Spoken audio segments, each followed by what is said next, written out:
Welcome back to the deep dive. Today, we're plunging into the incredible world of Hayao Miyazaki's Princess Mononoke. Mm-hmm. It's a film that, even decades later, it just keeps amazing people, right? The visuals, the story. Absolutely. It has this enduring power. It really does. And it's so much more than, just beautiful animation. It feels like this deep conversation with ancient Japanese folklore. Yeah, definitely. But brought to life in a way that feels, both ancient and totally relevant now. Exactly. So our deep dive today, we're going to try and really unpack how Princess Mononoke builds its spiritual world, how it draws on Japanese kami and Mononoke, all those beliefs, right, and then sort of reimagines them to create this really unique and powerful story. And that's really our mission today, to sort of guide you, the listener, through the film's supernatural side, look at where these ideas come from in actual folklore, and then explore how Miyazaki adapted them, why he made the choices he did to tell this particular story about these big universal themes. We want to get at the why behind all those incredible creatures you see. Show how they're not just like random fantasy elements. No, not at all. It's a really thought out system, almost like a spiritual ecology. A spiritual ecology, I like that. And, one of the first things that hits you is that it is a system. It's not just like throwing cool monsters at the screen. There are rules. Definitely rules. Yeah. A coherent set of, let's call them supernatural laws. Right, and a hierarchy. But it's not really about good versus evil in a simple way. It's more about different ways of relating to nature, maybe? Exactly. It's about relationships and balance, or the lack of it. So, okay, when we first enter this world, who are the sort of main players in this spiritual hierarchy? Well, right near the top, especially in the forest itself, you've got the great animal kami. These are ancient, really powerful gods leading their clans. Like Moro, the wolf goddess. Precisely. Moro, 300 years old, this fierce protector. She speaks human language, she's huge, has those two tails. Visual cues of her divinity, Yeah, she's unforgettable. She embodies that ancient wisdom, but also that raw, protective fury of the wild. And then you have Okoto. The boar god. 500 years old, right? 500 years old, yeah. And blind. Yeah. He represents this immense pride, this almost stubborn refusal to adapt. His blindness is such a powerful symbol of that tragic flaw. It really is. And beyond these huge, powerful animal gods, there are other spirits too, the ones that kind of give you a feel for the forest's health. Mm-hmm. You're thinking of the Kodama. Yes. Those little white figures with the rattling heads. Yeah, the tree spirits, they're small, they look kind of childlike, but their heads are always clicking and rattling. They basically function as a living barometer for the forest. A barometer? Yeah, if you see lots of them, the forest is healthy, vibrant. If they start disappearing, that signals death is coming. And they're not really good or bad, are they? No, they're neutral. They just are indicators of life. Innocent, but also a little eerie, those hollow eyes, that rattling sound. It's a great mix. It is unsettling. But then there's something much, much scarier. The Tatarigami, the curse gods. Yeah. Now, these aren't a species, right? It's a transformation. Exactly. A takarigami isn't born that way. It's what happens when a powerful kami gets utterly consumed by hatred. Usually, after being grievously wounded by humans. That's like a corruption. A total corruption. They become these mindless agents of destruction. Yeah. Visually, they're, grotesque. These masses of writhing, black, wormy tendrils bursting out of the god's body. Oh, yeah. And they spread this fatal curse, just pure, unthinking rage. And the key thing is, it's not natural. It's a direct result of human actions. Okay, so we have the animal gods, the Kodama, the corrupted Tatarigami, but then there's the ultimate force, the big one, the Shishigami. Right. The great forest spirit. It sits at the very apex of this spiritual world. Tell us about its forms, because it changes, doesn't it? It does. By day, it's this serene, deer-like creature, but it's uncanny. It has this sort of human-like face, multiple antlers, bird-like feet. Yeah, it's hard to pin down. Exactly. And its walk is amazing. Plants spring up where it steps, but then instantly wither. Life and death in every footstep, total dominion. Wow. But then at sunset, it transforms. It becomes the Didarabaki, the night walker. Which is just enormous. Colossal, semi-translucent, this giant humanoid shape made of like starlight and shadow. It represents this primordial, almost cosmic power. And its abilities. It controls life and death. Ultimately, yes, it can grant life take life. Yeah. It heals Ashitaka's wound, but it also calmly gives Moro and Okoto release from their suffering. The key is its impartiality. It's amoral. Not good, not evil, just nature. Precisely. An elemental force, completely indifferent to the struggles of humans or even the other gods. That's what makes it so profound and so powerful. So we got this incredible pantheon, these rules, but the film really gets going when we see how these spirits interact or maybe clash with the human world. Absolutely. That interaction is the core of the conflict. And the film sets up this stark contrast right away. You mean between Ashitaka's village and Irontown? Exactly. Ashitaka's Emishi people live with reverence, this harmony with nature. Then you have Irontown, led by Lady Eboshi, which is all about conquering nature, exploiting it for resources. Industry versus the old ways. Right. And that philosophical clash inevitably becomes a violent one. And a really crucial rule in this world is how human pollution directly causes the gods' corruption. And it's not just metaphorical, like, oh, our spirits are wounded. It's physical. Oh, completely literal. Those iron balls from Lady Eboshi's guns, they physically wound the gods.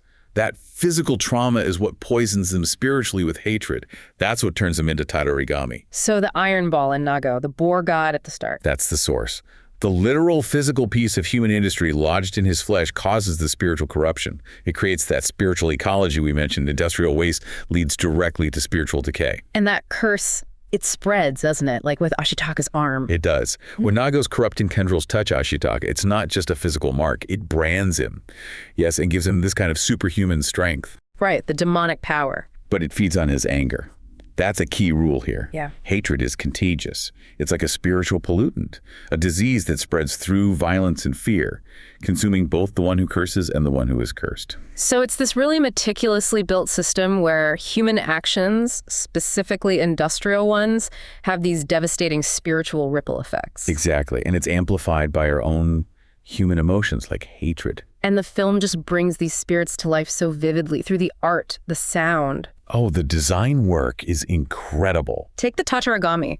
That design is terrifying. It's like you see the boar underneath, but it's almost hidden by this chaotic mass of black, writhing... Are they CGI tendrils? Yeah, that was actually a really innovative early use of CGI blended with traditional animation. Yeah. It's deliberate to make their movement feel unnervingly fluid and, well, alien, unnatural, emphasizing the corruption. And Shishigami, it's so strange and beautiful. Masterful design. It's a chimera, right? Part deer, part human, part ape, part bird. Yeah. It defies easy labels. That makes it feel truly divine, unknowable. And then the Nightwalker form, all luminous starlight and shadow, that just gives it this immense cosmic scale. Even the little Kodama are cleverly designed. Deceptively simple. Small, white, childlike. But those blank, hollow eyes and the constant rattling head, it creates this eerie duality. They're innocent, but also kind of unsettling. They really are. And Joe Hisaishi's music, wow, it does so much work. The sound for the Kodama is instantly recognizable. It is, that distinct dry clicking and rattling. Apparently they used wooden castanets, not synthesizers. Oh, interesting. Yeah, a deliberate choice to give them this organic sound, linking them to the trees. Makes sense. Then for Tatarigami, the music becomes heavy, dissonant. You hear those pounding taiko drums, these oppressive low strings, frantic high strings. It mirrors that mindless rage perfectly. And the Shishigami theme is so different. Completely. In its day form, there's often just silence broken by its steps, or this very serene, high-pitched string theme, almost ethereal. But when it gets decapitated... Oh, it shifts dramatically. Chaos. Heavy, overwhelming orchestral sounds. Distorted female vocals. It's terrifying. It becomes the sound of nature's apocalypse. It's all just so perfectly woven together. But, okay, this isn't just Miyazaki pulling ideas out of thin air, is it? He's drawing on actual Japanese tradition. Oh, absolutely. Yeah. Deeply. The entire spiritual framework of the film. It's built on Shinto. Japan's indigenous religion, the animistic one? Exactly. The core belief that kami spiritual essences inhabit everything in nature. Rocks, rivers, trees, animals. So the forest in the film isn't just scenery, it's a sacred space, alive with divinity. That's pure Shinto thought. And the animal gods like Moro and Okoto. They draw inspiration from Shinshi. In traditional Shinto, these are sacred animal messengers, often linked to specific shrines or major kami. Think of the deer at Kisugataisha Shrine in Nara. Right. But Miyazaki kind of adapts this. He elevates the animals themselves to be the primary gods of their own clans, giving them full consciousness, language, agency. They're not just messengers. They are the divine powers of the forest. And the film setting, the Muromachi period, that's significant too. Very significant. It's deliberately chosen to evoke this mythical age of the gods, or Kami no Yo, a time when the human and divine worlds were believed to be much closer, not yet fully separated. So the film is staging the end of that era. Exactly. It feels like the final violent break between those two worlds set against this backdrop of historical chaos and warfare in Japan. And even the scary stuff, the vengeful spirits, that comes from folklore too, like the term Mononoke itself. Yes, Mononoke is a very old, broad term in Japanese folklore. It basically means malevolent entities, could be vengeful ghosts, demons, monstrous spirits, things that cause suffering or illness. So Sans title, Mononoke Hime, Princess Mononoke. It's not just a name. It's what the people of Irontown call her. It's derogatory. It frames her as the embodiment of these dangerous, wild, vengeful spirits, a monster. Got it. So the Tat Origami then, they must be linked to real folklore about curses? Directly. They're inspired by Tadari, the concept of divine retribution or curses, often brought about by Ennui. Those are particularly powerful, vengeful spirits, usually of humans who died filled with rage or resentment, often due to injustice. Think of famous historical figures like Sugawara no Mikizane, who became a vengeful thunder god after his exile. And traditionally, people tried to appease these spirits. Yes, through rituals, building shrines. The Jian festival in Kyoto originally started as a ritual to appease plague spirits, for example. Appeasement was key. Okay, but here's where Miyazaki makes a huge change, right? Because in the film, it's not wronged humans causing the Tatari, it's the kami of nature themselves. Exactly. That's a fundamental shift. And the ones doing the wronging aren't like political enemies, it's humanity represented by Irontown and its industry. Right. The perpetrator is industrialization. So the curse becomes a consequence of a collective societal transgression against nature itself. It shifts the whole dynamic from personal or political revenge to this much larger modern environmental and ethical conflict. It's such a brilliant reframing. Does he do similar things with the other spirits, like the Kodama? He does. So folkloric Kodama are spirits said to live in very old trees. They could be invisible or appear in many forms, lights, beasts, sometimes human-like figures. People knew them by echoes in the mountains sometimes. And cutting down a tree with a Kodama was said to bring bad luck. Okay, so the tree spirit idea is there. The core idea is there. But Miyazaki completely redesigns them visually into those iconic little white sprites.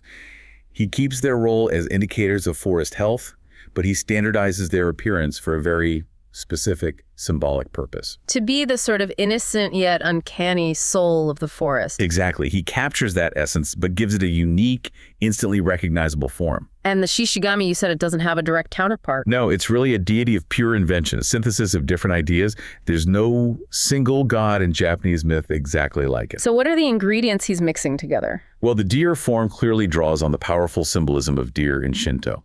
Sacred messengers, symbols of longevity, regeneration through their antlers shedding and regrowing, life, death, rebirth. The giant nightwalker form, the Didarabochi, that's a direct visual and conceptual reference to mythological giants in Japanese folklore.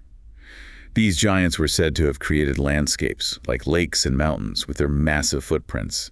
Mount Fuji, Lake Biwa, some legends attribute them to a Daidaraboki. So he borrows the scale, the primordial landscape shaping power. Right, borrows the scale and repurposes the figure. And then there's the name itself, Shishi. You mentioned the wordplay there. Yes, it's crucial. Shishi, written with one character, means deer, but Shishi, written with another, is an older word meaning beast, or specifically animal meat, like game. Wow. So the name itself hints that it can be hunted. Exactly. It foreshadows its fate.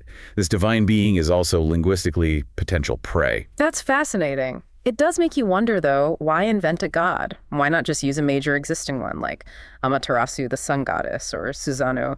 That's a really good question. I think Miyazaki deliberately avoided using those major name deities precisely because they come with so much existing mythological baggage, so many established stories and interpretations. It might distract from his specific message? Exactly. By creating a new, syncretic god like the Shishigami, he could distill the essence of various folkloric concepts, the sacred deer, the primordial giant, the cycle of life and death, into one powerful, focused symbol for the film. So it becomes a pure symbol of nature itself within the movie's own world. Right.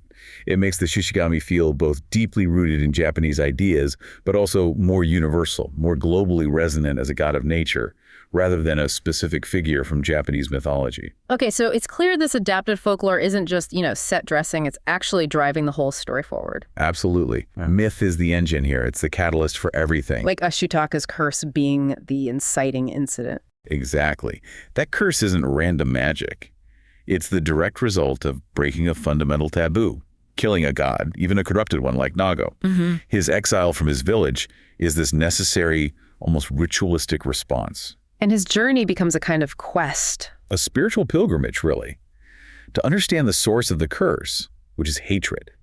And his goal, to see with eyes unclouded by hate, echoes Shinto ideas about purification, dealing with kegai, spiritual pollution, and seeking kiyom, clarity or purity. And the main conflict, the hunt for the Shishigami's head. That's entirely driven by mythology.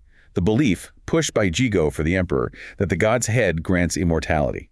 This act of god-killing is what pushes the conflict towards total spiritual catastrophe. It reminds me of other folktales, like eating mermaid flesh for immortality. Yeah, exactly. Like the story of Yao Bikuni, who eats Ninyo flesh and lives for 800 years. It taps into that same deep folkloric motif of humans seeking immortality through consuming the sacred or the supernatural. And the characters themselves seem completely defined by these different belief systems, or lack thereof. Ashitaka, for instance. He really embodies that older animist way of life. His Emishi heritage makes him a natural mediator. He grew up with reverence for nature, something the rest of Japan in the film seems to have lost. He sees the Kodama and knows what they mean. Right. He understands the signs. His neutrality, his whole quest to see clearly without hate, it all stems from that Shinto animist worldview of balance and interconnected spirits. He's like this reminder of a possible coexistence. And then there's San, Princess Mononoke herself. She's the living embodiment of Mononoke, isn't she? Raised by wolves, abandoned by humans. She exists in this painful in-between space, neither human nor wolf. Her hatred for humans is so intense. It's the fury of the violated natural world. She's like a living Anru, embodying that vengeful spirit energy. Her journey is about grappling with her own humanity, mainly through Ashitaka, moving towards some kind of difficult coexistence, but she never fully leaves the wild side. And opposite them, you have Lady Eboshi. The ultimate secular modernist. Pragmatic, charismatic, but she completely denies the sacredness of nature. To her, it's just a resource. Irontown is built on that idea. And she breaks taboos left and right. Constantly. Bringing women and lepers into the forge, traditionally a male-only space guarded by the smithing god Kanayagokami. She defies the old ways, and her ultimate hubris, deciding to kill a god. That leads directly to disaster. It brings the wrath of nature down on her town, forcing this painful reconsideration of humanity's place. It's really striking how the film avoids simple heroes and villains. The animal gods can be noble, but also incredibly proud and hateful. And Lady Eboshi, she's destructive, but also deeply compassionate towards the outcasts she shelters. That moral ambiguity is key. And it ties back beautifully to Shinto ideas about kami. They're often understood to have two souls, a gentle, creative, harmonious soul, Nijimitama, and a rough, destructive, assertive soul, Aramitama. So the gods aren't just good or bad, they're both. Exactly. The conflict in the film isn't really good versus evil. It's a clash between different worldviews, different needs, different aspects of existence, all of which have some validity. And the Tatarigami curse becomes this powerful metaphor for, what, hatred itself? I think so. For the destructive, cyclical, almost contagious nature of hatred. It starts with a wound, it consumes the host, and it spreads through violence and fear. And Ashitaka's journey isn't about finding a magical cure for it. No, that's crucial. He learns to live with the scar. He learns to manage the hatred within him, to see past it, but it doesn't just disappear. That feels much more realistic somehow. It does. The ending isn't a neat, happily ever after. It's a fragile truce. San still says she can't forgive humans. Ashitaka's scar is still there. It suggests that these wounds, these conflicts, they persist. Managing them requires ongoing empathy, understanding, not a magic wand. Right. And the climax, the actual death of the Shishigami, that's huge thematically. It's profound. Its beheading symbolizes the end of that mythical age of the gods. Magic is retreating from the world. But its death also brings life. Paradoxically, yes. Its rampaging body spreads death, But its final dissolution unleashes this incredible wave of life, healing the land, lifting Ashitaka's physical curse. As Ashitaka says, he can't die. He is life itself. So the personified god of the forest is gone. But the principle of life, nature itself, endures. It's reborn. It suggests a shift towards a more maybe secular, spiritual, environmental view. The old gods are withdrawing, and now humanity has to take full responsibility for how it interacts with an environment governed by impartial natural laws, not fickle deities. Wow. So putting it all together, Princess Mononoke is like, it's a modern myth, really. I think that's a perfect way to put it. It's using the language, the vocabulary of ancient Japanese folklore, but not like a history lesson. Yeah. It's using it as this incredibly rich framework to tell a story that feels universal. About us, about nature, about that difficult relationship. Exactly. It's not documenting folklore. It's wielding it to speak to contemporary anxieties and timeless questions. Which kind of leaves us with a big question, doesn't it? Mm-hmm. Go on. Well, if the old gods are retreating, like the film suggests, and it's just us left responsible for our impact, how do we find that balance? How do we avoid falling into the same kind of hatred and destruction that the Tatarigami represent? That's the question, isn't it? What scars from these conflicts do we choose to carry forward? And what lessons do we actually learn from them? How do we manage coexistence without resorting to that consuming rage? Heavy thoughts to end on, but really fascinating. Thank you so much for unpacking all of that. My pleasure. It's an endlessly rewarding film to discuss. It truly is. And thank you, everyone, for joining us on this deep dive into Princess Mononoke. We really hope revisiting the film with some of these ideas in mind gives you even more to appreciate about its incredible artistry and profound themes. Until next time.